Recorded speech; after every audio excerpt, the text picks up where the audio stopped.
નમસ્કાર મિત્રો.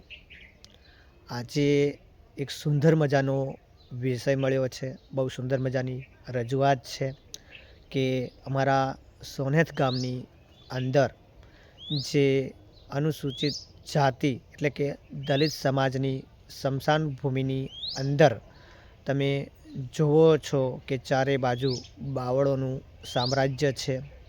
તો દરેક લોકો સાથ આપી, સહયોગ આપી અને બાવળનું સામ્રાજ્ય છે તેને ઘટાડવા માટે ગ્રામ પંચાયતને હું વિનંતી કરું છું કે તે બાવળ કાઢી અને સાફ સફાઈ કરાવવામાં આવે.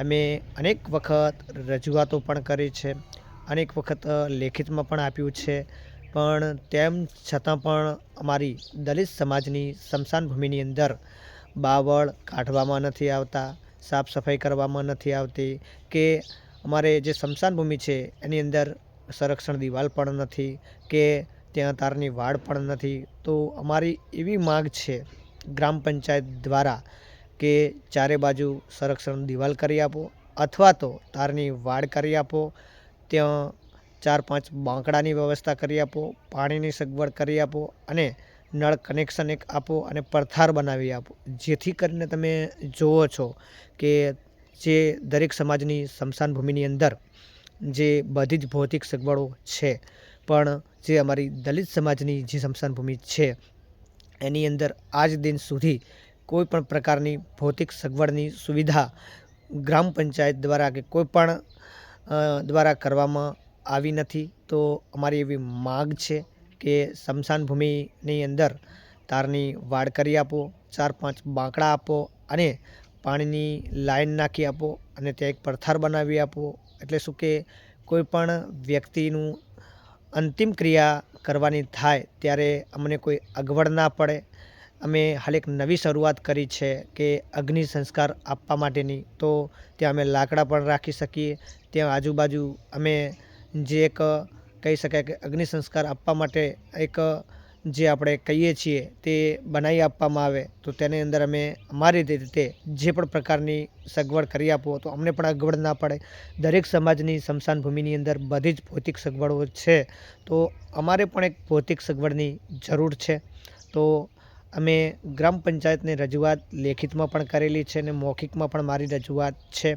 તો અમારી સમાજ એટલે કે અમારા સોનેતની અંદર બઢિયા પરિવાર, સોલંકી પરિવાર, તીરબંધા પરિવાર અને આ 3 પરિવાર જે છે એમના દ્વારા અમે પણ અનેક વખત રજૂઆત કરી છે કે સ્મશાન ભૂમિની અંદર એક છત્રી બનાવી આપવામાં આવે કે જેના કારણે ત્યાં અમે અગ્નિ સંસ્કાર આપી શકીએ, ત્યાં લાકડા રાખી શકીએ, ત્યાં અમે વૃક્ષારોપણ કરી શકીએ. તો એક શાંતિ મુક્ત ધામ લાગે કે ત્યાં તમે જઈને બેસો તો તમને શાંતિ મળે. અને જે આપણું છેલ્લું ધામ એ છે, ભલે તમે ગમે એટલી ભૌતિક સગવડો ભોગવતા હોય, ગમે એટલા સુખી સંપન્ન હોય, પણ જ્યારે અંતિમ ધામ એટલે સ્મશાન ધામ છે કે અંતિમ ધામ એટલે મુક્તિધામ છે. એટલે આપણે પણ સાથ સહયોગ આપજો. તમામ બઢિયા પરિવાર, તમામ સોલંકી પરિવાર, તમામ તીરબંધા પરિવાર અને હું ખાસ નમ્ર વિનંતી કરું છું કે બાવળ આપણે કાઢી સાફ સફાઈ કરી અને એક નવી શરૂઆત કરીશું. તો દરેક લોકો સાથ સહયોગ સપોર્ટ આપજો અને સપોર્ટ થકી આપણે એક નવી ઉર્જા પેદાશ કરવાની છે કે નવું કંઈક કરવાનું છે. તો સાથ સહયોગ વગર કોઈ પણ કામ થતું નથી.